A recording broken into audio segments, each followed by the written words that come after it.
Big smile. Always enjoy the discussion. We're gonna have discussion time.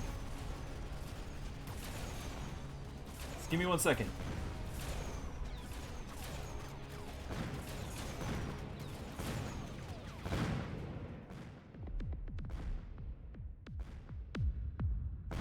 There, I put it up on the screen. So Big Smile asks, why did God choose the Jews, and why did the Jews struggle so much when other civilizations struggle less, but yet we're not the chosen people? Old Testament. The question of why did God choose the Jews is a very good question, very important question. A lot of times people have it completely backwards, particularly the Jews. Pull that aside. Old Testament. God made it a point to choose Abraham. This is before they become the Jews, but the lineage of Abraham, not on any basis of himself, not on any worthiness of Abraham's own merit. Okay, that's a very important theme throughout the entire Bible, is that Abraham was not in and of himself worthy of the attention that God gave him. Okay. In fact, what we find as we follow Abraham's story, I love Old Testament. What we find about when we follow Abraham's story is that, in fact, yes, he's famous for his faith, right?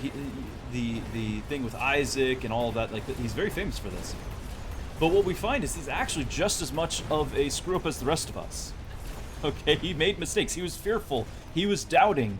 He struggled with this concept of faith.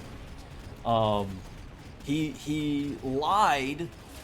At one point, he had to travel down to Egypt, and was fearful at the border crossing to that he would lose his life because his wife Sarah, or Sarai, at the time, was she was an attractive woman, and so he was fearful that the Pharaoh would murder him in order to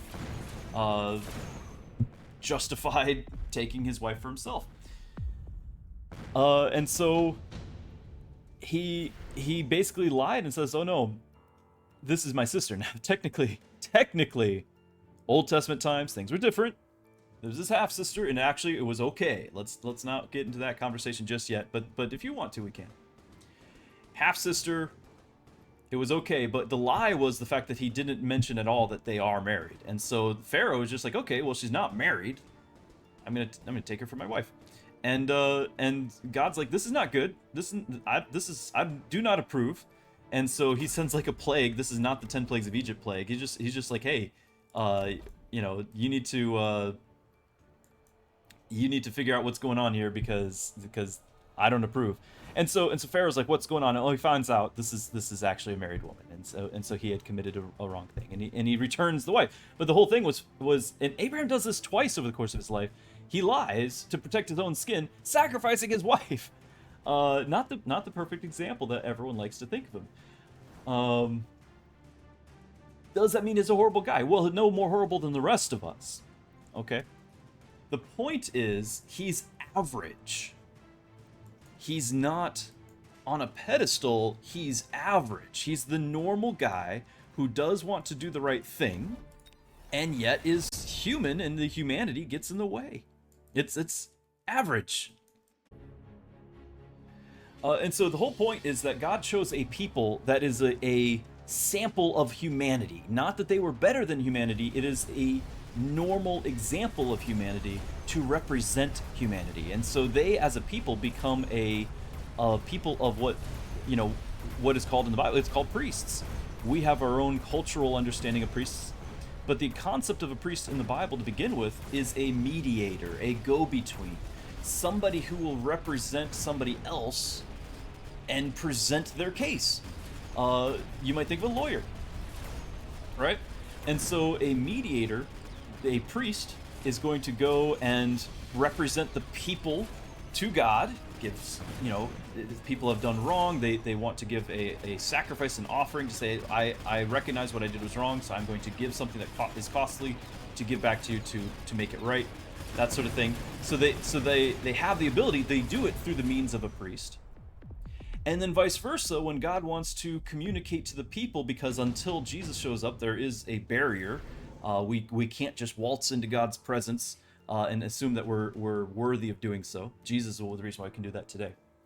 So back then, they would need a mediator for God to come to them, to be able to dwell amongst them, as he did in the tabernacle in the Old Testament, and the wandering in the wilderness when he's in the Holy of Holies.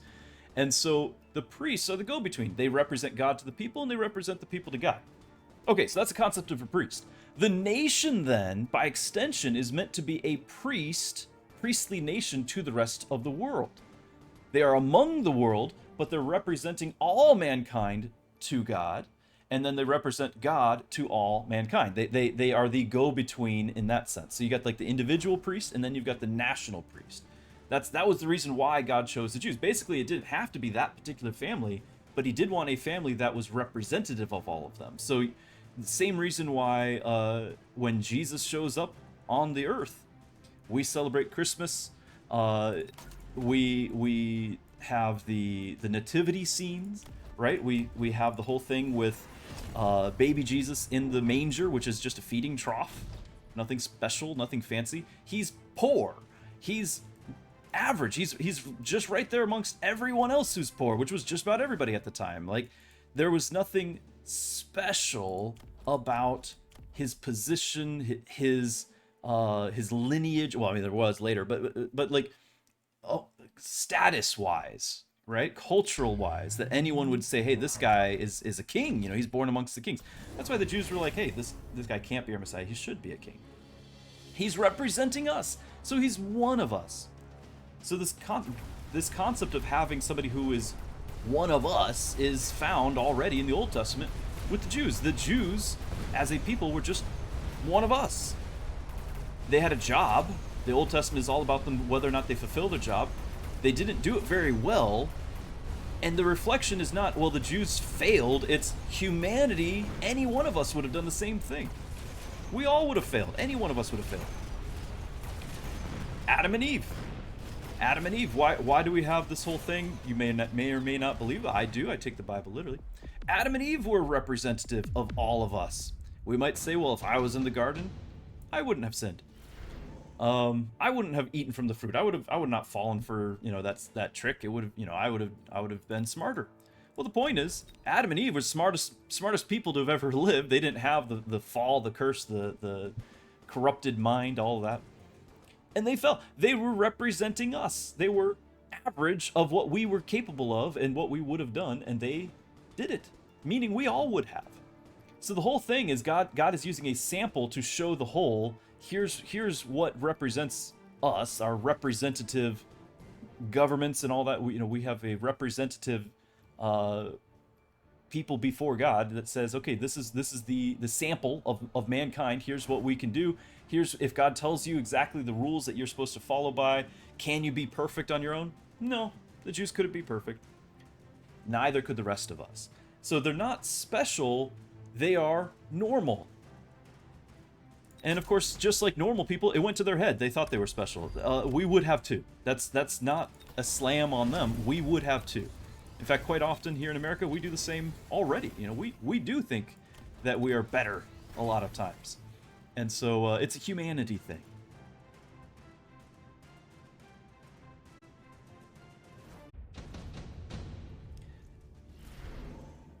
Duchy, it represents the mentality of mankind. I don't remember when you said that at which point, but my general point here has been like this whole God is using a sample to represent all of mankind a lot of the time. So that's what Adam was to begin with. That's what Israel is through Abraham, and that's what Jesus ultimately is, basically representing the Adam who doesn't mess up. The man who lives perfect like Adam was supposed to. So he's the beginning of a new family. You have Adam's family who have all been through the headship of the beginning of the family, we all inherit through that bloodline. And then Jesus represents a new family, a new bloodline to inherit, of not having to be a sinner, not having to follow in the ways that mankind goes. And so that's when people become Christians, we call them adopted into the new family.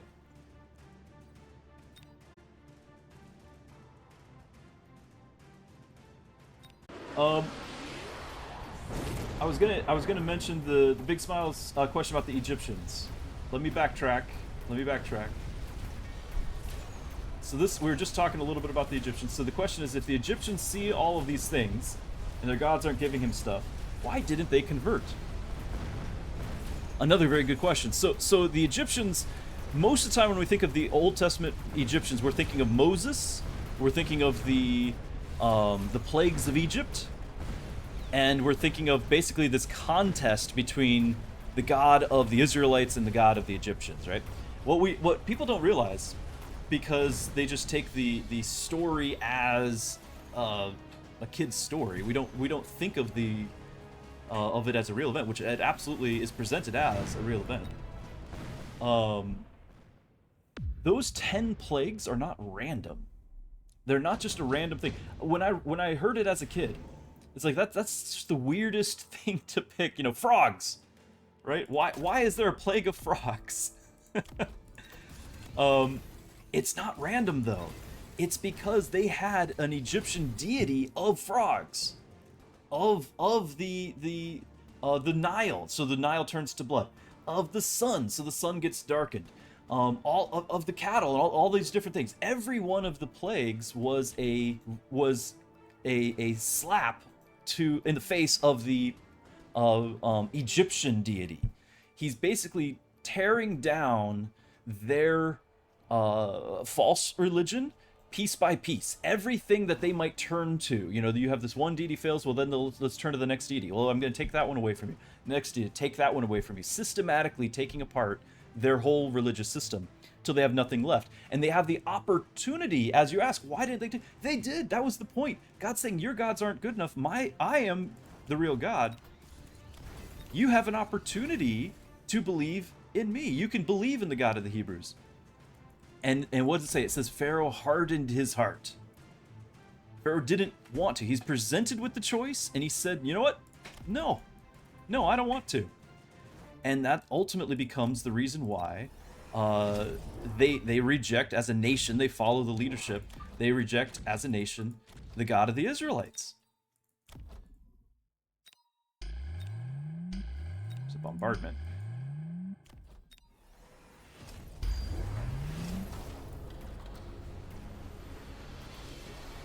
Yeah, Dutchy. Basically, but let's keep in mind, if the Bible's true, and if all of what it's talking about is correct, then there is only one God. It's not that there's an actual, like, the mankind thinks of it as a battle between gods. That's actually how battles were done. They would bring in like their idols and things of their gods before battle. If my army beats your army, we both have our idol statues and all that, well, then I'll take yours captive because my god is stronger, and we're going to have it in like a trophy room. And that's just how it was done. Like, we would represent, whose god is stronger. If the Bible's true, there are no other gods. So what God is doing is not so much a petty, I'm bigger than you. It's a mercy thing where you have been deluded into thinking there are other gods. And because you've been, hold on. GG. Because you've been following those other gods, you've been led astray. You've been falsely enslaved to these ideas of what it means to follow a God, of having no hope and having all these things. And so God is saying, look, I want you to wake up from the lie to know the truth, so that you can actually be with your maker and have a relationship with him. And that's basically what he's trying to do with all mankind. At the time, Egypt was the superpower of the world.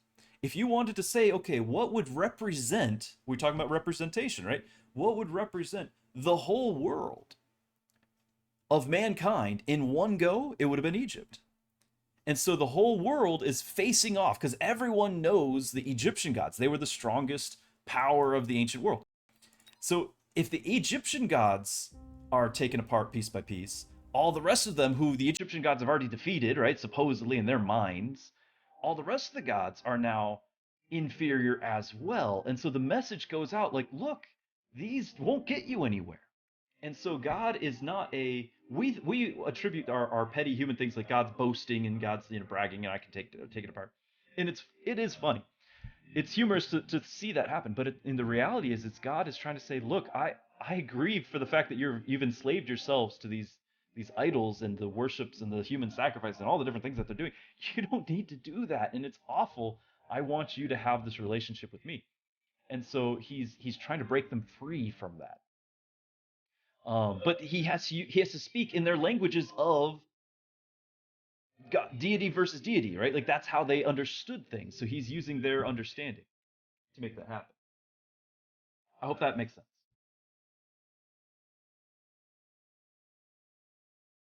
So the Jews weren't always closed off. It's nearly impossible to convert to Judaism. In the Old Testament, it actually spells out exactly how a non-Jewish person can become a proselyte into Judaism, to convert to Judaism. It's spelled right out. You can actually become a Jew. The problem is Judaism really has two aspects. One is the religious side. You can convert to the religious side. I am not. I believe that the Messiah of Judaism has come, and that's Jesus, and so I don't need to follow Judaism. I follow Jesus. But the Judaism itself, you have the religion, and you can opt to follow it. What you can't do, though, is also have the bloodline of Abraham. Okay, all the Jews can look back to Abraham through Isaac. Now, of course, today geopolitics, there's a lot of debates over who gets to call Abraham father, because through Ishmael, a different son of Abraham, the Arab people call him their father, and probably correctly. So the question is, of the two bloodlines, which one is the chosen people? The Bible says it's Isaac, which would be the Jewish people. The Quran says it's Ishmael, which would be the Arab people. Now, not every Muslim person is Arabic in descent, but you can see where the bloodlines are. It's essentially it's a family feud, and it's not something easily resolved. This is why it goes so much bigger than just land. It's who is God's chosen is kind of where that's coming from. Yeah, Dutch, I figure you're joking, but it brought up a good opportunity.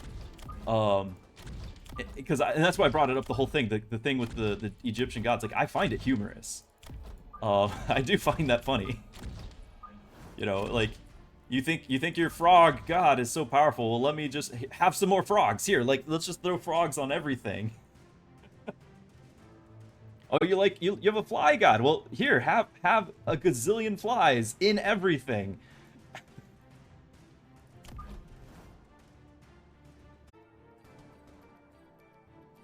All religions are referring to the same. Well, that's kind of what I'm getting at with the whole thing in Jesus. This Jesus entirely sets Christianity apart. Because now you have God who became man. You could choose not to believe it, but this is what Christianity is based off of. That God became man, and now man can respond to that, to God having arrived and becoming one of us. And so by becoming one of us, he can be our representative. We were talking about that. He can be our representative. He can be sinless, where all the rest of us have sin. He can actually live the required life to earn salvation, if you will. By not having sin, which the rest of us fail. And therefore, he can represent us on the cross. He can take on our punishment as our representative because he is a perfect representative.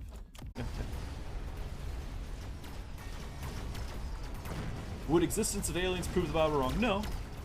I genuinely do not believe that there are aliens. I do believe that there is... as the Bible has angels, the Bible also has demons. And I do believe that demons are real, that it serves their purposes having people believe in things like aliens. So if we ever were to encounter them, I would say no, it's just them with deceiving us into thinking demons are in fact aliens. But let's just run with it. Let's say that there were creatures on other planets. You know, we're exploring Mars. We find something. It wouldn't be in God's image. God, when He creates the universe, He creates man separately in His image. And so essentially it would be no different from the animal kingdom. I genuinely do not believe that that would be the case at all. I just think it would be demons, and I don't want to be like the raving lunatic on the side of the street, you know, end is nigh and all of that, and it just, biblically speaking, that would be the logical conclusion, is that these are not aliens. These are just demons who are using our fear of aliens to have their own ends progressed, their own goals moved forward.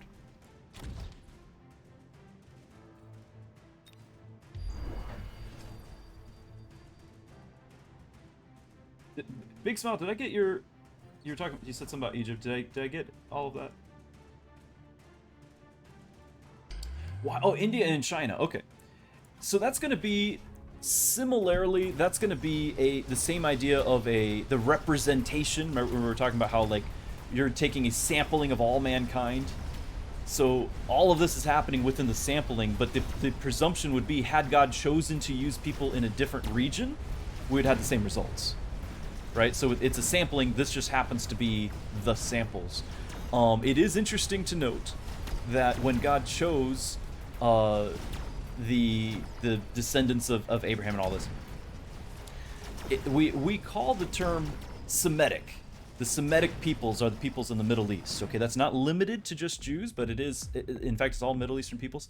Why is that? Why are the Semitic people Middle Eastern? And the reason for that is actually coming from all the way back from the flood, the Genesis flood. Noah had 3 sons. Okay, Noah had 3 sons. They were all married, so they have 3 families, and they all have, you know, families with kids. And so these sons are named Ham, which is obviously a silly name today, but not then. Ham, Shem, and Japheth. When the flood ended, the peoples of the earth lived all together in one city. So they had their families. The families grew, and they're you know, living longer at the time. And so you're having these larger families. And so what you end up with is a people group that is in this Tower of Babel. Okay, and the Bible has a big thing about the Tower of Babel. What happens to that? Well, God says, I told them to go fill the earth. They're not doing it. In fact, they're doing it in direct rebellion against me on purpose. If you read their words, they're like, let us build this city so we won't be scattered. And so God changes the languages and gets them scattering. It doesn't say by whom, but what we find out is that the families moved in different directions. Ham took his family to Africa. Japheth went to Europe and Asia. Japheth went there. Shem stayed put. And what we end up with is the Semitic peoples. I'm in trouble, aren't I? Look at all my marks are just hanging out. Oh man. So the Semitic peoples are people who descended from Shem. That's where we get the term Semitic people. All right, and so basically the line that God intended for the representation just happened to be through Shem, through the Semitic people who are all in the Middle East, all of them. And so you've got the people who are of the Isaac descendant, the Ishmael descendant. There are others too. You've got the Canaanites. Canaan was a descendant of Ham. Actually, I think he was. He didn't leave to Africa. The genealogies. People just breeze over the genealogies, but it's got all that information there. Where did they go? Who did they? You know, who was who? And so this is where those people came from. And so this is basically why we don't hear about China, India, Europe. We have our representatives who happen to be through this particular family line. It could have been any of them. The whole point is that they're not in any way like better than. Anyway, I hope that helps answer why don't we see other nations really? Because it's all the concept of representing. Basically, the world is too big to have everyone in the same singular story. Not that God can't handle it, it's that we can't handle it. So he takes a representative of the whole world. And none of them are better than the others. They're just representing. The point of being representatives is being amongst us. Dutchy was asking, wait, what? Was that regarding the alien thing? There's so many planets of vast universe. I think that we're the only ones. I do think we're the only ones. If the purpose of the universe is not some accidental chance, where all of this just arrived here as a coincidence, without purpose, if we actually have purpose, if the purpose is what is communicated in the Bible for God's purposes, God's reason, God's good design, to demonstrate His glory, to show people their value, all of that, then the vastness of the universe that we can't even comprehend actually does a really good job fulfilling God's purpose of showing us how big God is. The more we look, the bigger the thing gets. And we're like, wow, this place is really big. I can't comprehend this. And it's like, yeah, you can't actually comprehend God. We continually are thinking of ourselves as bigger and bigger, more and more worthy of worshiping ourselves, really. And the reality is no, we actually are very, very small and insignificant. And he's like, look, this is the reality, and yet I love you. And so the point of the universe being absolutely massive and not having other people in it is to show us the contrast between how big we are and how big God is, and yet He loves us and wants to be with us. Like, that blows my mind. It blows my mind. I love astronomy. I love looking at stars. I love looking at all the statistics. I love learning about everything. I'm learning about how big my God is. I love it. We struggle with that, but because we can't comprehend. So if our mentality is that it's all just a mistake, it's all just an accidental, and we're just one of this, then you know, this would be the result of that mentality, is that, well, I guess there's no real purpose to anything. It's all just an accident, and you know, there must be more accidents like us out there. If the purpose of it is just to show God's power and God's glory, then it's perfect the way it is. It's you know, it's showing us just how big He is without us having to find purpose in fellow people who are like us, right? Because that's what we're generally trying to do.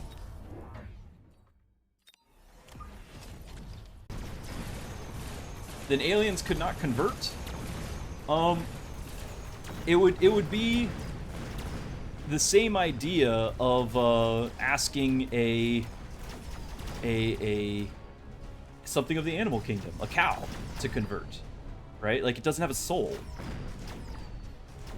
It has emotions. It has a seat of intellect. Dogs have you know, my pets have emotions.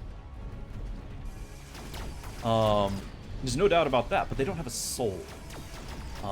And that is a major difference. And so no, things without a soul don't get converted, don't get eternal life.